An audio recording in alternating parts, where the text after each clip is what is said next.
Hello guys, welcome back to your daily TikTok doses. It's your girl TikTok Liz, and on today's episode we have amazing content for you, perfectly splendid. Hey guys, here's another follower story that was sent in to me. Hey Luna, I have some tea to spill about a past relationship. This happened about 2 years ago and it was really traumatic for me, but I hope that someone can learn from it. You can call this story Kidnap Puppy. A couple years ago, I was dating this guy. We can call him Josh. We met in our college class and we hit it off immediately. We started dating and I would sneak into Josh's dorm or he would sneak into mine, so we were really comfortable living together. At the end of college, we had been together 2 years and we decided to move in together. This was my first live-in boyfriend and my first apartment, so it was all really exciting and new. Maybe like a month into living there, our front office notifies us that they're lifting the pet ban. We were now allowed to have one cat or one dog. We immediately started searching every Facebook group and every shelter for our new fur baby. Finally, we found the perfect German Shepherd at our local shelter. We applied and got approved. We wanted to pick up our new puppy ASAP, but I had to work that next day. So Josh said that he would go and pick up the puppy and it would be here by the time I got off. I spent that whole night online buying new supplies for the puppy. I grew up around dogs, so I wanted to be prepared for anything and everything. After I spent all my money that night, I went to bed excited for the next day. That work day was a blur. It went by so fast. That whole day, I was trying to contact my boyfriend, but he wasn't answering. I figured he was just busy getting the dog. On my way home, I finally got a hold of him, and he told me he'd be a little bit late, but he'll be there. I get home, and maybe 2 hours later, I finally see his car pulling into the driveway. I run to the front door and swing it open. He gets out, opens the back door, and out jumps this huge golden retriever. It follows him up to the doorway, and it's definitely not the German Shepherd that we picked out, but I was still really excited to meet the new dog. I fell in love instantly, but little did I know my heart was about to be broken. I was about to lose my boyfriend, and I was about to lose my new puppy. Hey, you guys asked for a one-part story time, so here it is. I met this client in the store in the middle of the summer, and she booked with me the next day. When she came to my home, I couldn't help but notice that she was sweating a lot. She apologized and said she had just came back from the gym. I quickly let her in out of the heat, and I told her to go wash her hands. While she was in the bathroom, I put a towel on her chair, and I got a water bottle for her. She comes and sits down, and as I get started, I can't help but notice how dirty her nails are. I give her the scrubber, and I ask her to go wash them one more time for me. She comes back and we get started with clean hands. We're chit-chatting and having a great time, and halfway through the set she pulls down her mask. I was so focused I didn't even notice at first, but then the smell hit me. I tried not to gag and I asked her to pull her mask up for safety reasons. She pulls it back up and we keep chatting. Everything's going great. She loves her set. I add some nail art, a little bit of gems, and I finally add the top coat. She loves it. She grabs her wallet, and I kid you not, you guys, she opens it and a giant roach comes out of her wallet. It hits the floor and luckily my cats chase it and kill it. She apologizes and tips me an extra $50. Would you rebook this client?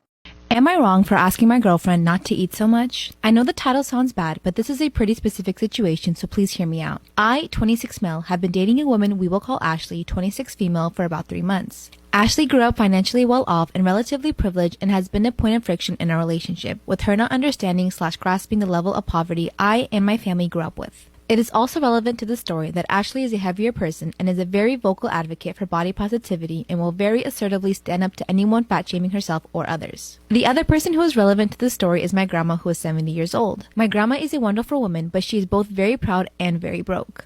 She likes to have us over for dinner and is an excellent cook, but financially, she can't really afford it. She refuses to take any money from me or anyone else and won't let anyone bring food, saying it's her responsibility to take care of the family. She also takes offense if you turn down the invitation. About a month ago, we had dinner with her, and Ashley liked the food so much, she went back for a second and a third large portion. This is not done in my family. We all take a single small portion, as the leftovers are what my grandmother has to eat for the week, so Ashley taking more meant my grandma didn't have anything to eat for the rest of the week.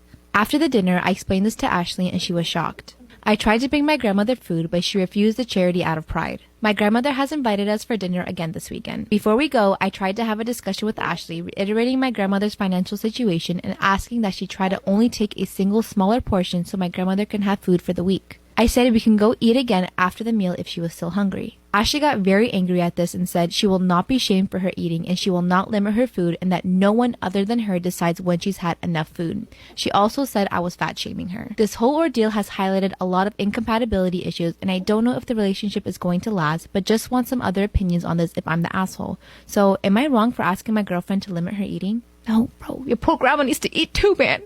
Storytime of how I found out my boyfriend was cheating on me with my cousin. My boyfriend and I had been together for 2.5 years. His family loved me and my family loved him and they expected us to get married. Well, last year when COVID started, we were actually in different countries, so we didn't see each other for 3 months. During those 3 months, we FaceTimed 4 times a day. And we were always texting. He happened to be quarantining in our hometown, so both of our families were in the same place. I was quarantined in a different country. One day my cousin calls me and tells me that she met a really nice guy on a dating website. I was so happy for her because she had had bad luck with guys. Every single week, her and I would catch up on the phone and she would tell me how much she liked this guy, and how amazing their dates were, and how amazing he was in bed, how sweet and considerate he was. I couldn't be happier for her. Well, when I finally get back home, my boyfriend is super distant and cold. So naturally, I called my cousin and complained. She told me to give him space. She said I should just leave him alone. And so like an idiot, I did leave him alone. One day my cousin calls me and tells me to come over for dinner. When I got there, my boyfriend's car was parked in her garage. I thought it was just her nice way of trying to get us to talk. I walk in and catch them doing the dirty on the couch. Come back for part 2.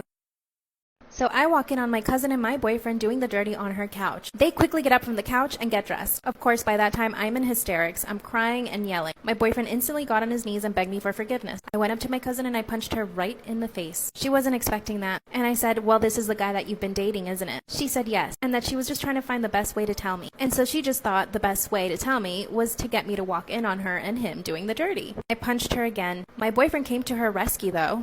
Instantly went into hero mode, which made me even angrier, so I punched him too. I stormed out of her house and went back to my house. Well, I told my parents everything. And my dad went over to my uncle's house, my cousin's dad, and he told him everything. She was Part 3. So my lying, cheating ex calls me and explains to me why he actually slept with my cousin. He said that he was so lonely and that he didn't know what to do, and that the closest thing to me he could find was my cousin. Right, as if that was any comfort to me. He said I should be grateful that I didn't cheat with someone else. I told him he had totally betrayed my trust and that I could never ever trust him again.